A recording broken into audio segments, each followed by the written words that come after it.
Imaginem-nos el sistema fiscal com si fos un gran llibre de regles, el manual d'instruccions, vaja, que definís com contribuïm tots al joc col·lectiu que és la societat. Avui, el que farem serà obrir aquest llibre per entendre-ne les normes més fonamentals, les del sistema tributari espanyol. Comencem. Bé, anem a la primera pregunta, la més bàsica de totes. Per què paguem impostos? La resposta, en el fons, és bastant simple. Per poder finançar tota aquella que és de tothom. L'Estat necessita ingressos per a cobrir despeses col·lectives. I aquí hi entra tot, Des de la sanitat i l'educació fins a les infraestructures que fem servir cada dia.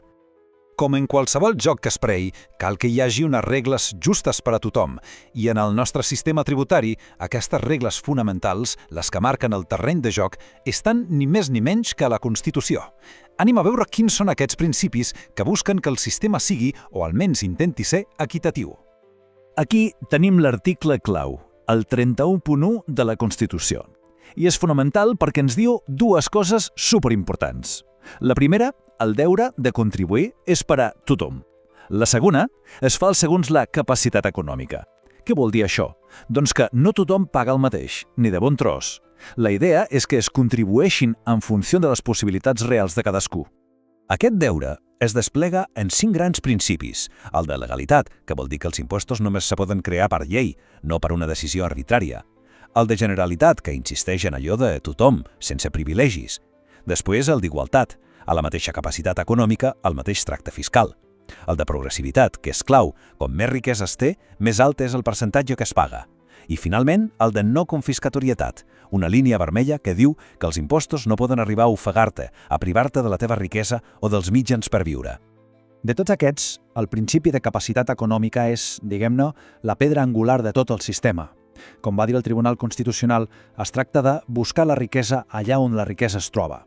És per això que els impostos graven coses que són manifestacions d'aquesta riquesa, els ingressos que rebem, el patrimoni que tenim o allò que consumim. Molt bé, ja tenim els principis de justícia.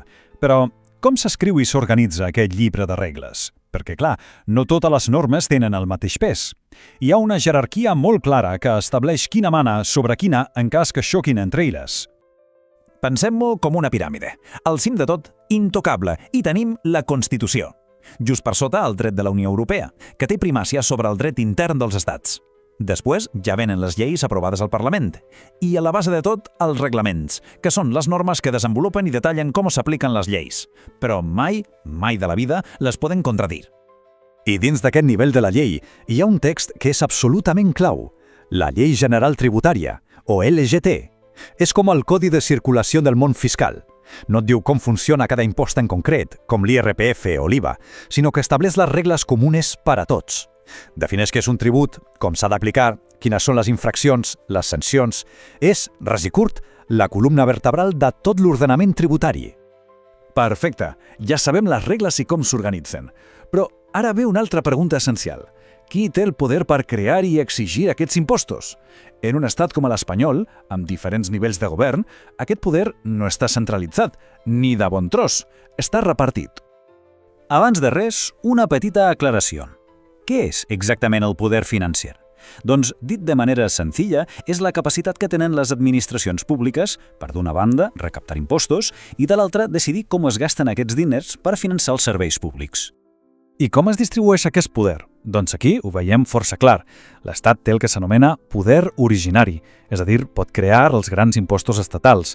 Les comunitats autònomes tenen el seu propi marge, poden crear tributs propis i també en gestionen els que l'Estat els cedeix.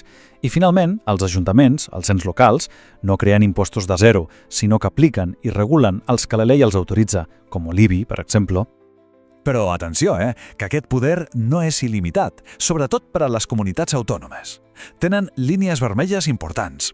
La principal és la prohibició de la doble imposició. Una comunitat no pot gravar una cosa que s'agrava a l'Estat. Tampoc poden legislar sobre béns que estiguen fora del seu territori, ni, molt important, crear impostos que funcionen com a aduanes interiors i que dificulten la lliure circulació de persones o mercaderies. Molt bé, ja coneixem les regles, qui les fa i qui les aplica. Però ara entrem en el terreny més pantanós, més complex de tots, la interpretació. Perquè aquest llibre de regles, com qualsevol text legal, té les seves zones grises i la línia que separa el que està permès del que no ho està, de vegades és molt, molt fina. I aquí tenim la pregunta del millor, la que tothom es fa. On acaba l'optimització fiscal, que és legítima, i on comença l'elusió o directament l'evasió, que ja són il·legals? L'ordenament jurídic ens dona algunes eines per distingir-lo, però la frontera, com dèiem, no sempre és nítida. Comencem pel que sí que es pot fer, el que és totalment legal. És el que es coneix com a economia d'opció. Això és bàsicament el dret que té qualsevol persona o empresa a organitzar els seus afers de la manera que li sigui fiscalment més eficient, però sempre escollint entre les opcions que la pròpia llei li ofereix. Aquí no hi ha cap engany ni cap trampa, simplement s'escoll el camí menys costós dels que són legalment possibles. Ara bé, quan es creua la línia, la cosa es complica. I aquí apareixen dues figures que cal diferenciar molt bé. D'una banda tenim el conflicte en l'aplicació de la norma. Això passa quan s'utilitzen formes legals, però de manera artificial o impròpia, amb l'únic objectiu d'estalvar-se impostos. El negoci és real, sí, però el seu propòsit és forçat. D'altra banda, tenim la simulació, que ja és un engany directe. És fer veure que fas una cosa, posem per cas una compravenda, quan en realitat n'estàs fent una altra, com una donació, simplement per pagar menys impostos. I què passa quan l'administració et caça en un d'aquests embolics? Doncs les conseqüències són clares i van en cadena. Primer de tot, l'artifici no serveix de res.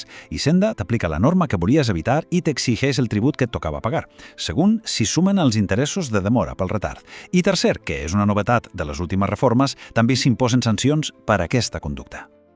I amb tot això, després d'aquest viatge pels principis, les normes, la jerarquia i la seva aplicació, arribem a la reflexió final. Tot aquest entramat legal, tot aquell llibre de regles, compleix de veritat amb el seu objectiu de ser un sistema just? La veritat és que la resposta no és gens senzilla. Sobre el paper, el sistema està construït sobre uns principis de justícia molt sòlids, com hem vist, però la seva enorme complexitat, i sobretot les zones grises en la interpretació, obren un debat que no s'acaba mai. Així que la pregunta final, de fet, queda una mica a l'aire. Aquest llibre de regles, amb totes les seves pàgines i la seva lletra petita, aconsegueix de veritat crear un joc just per a tothom?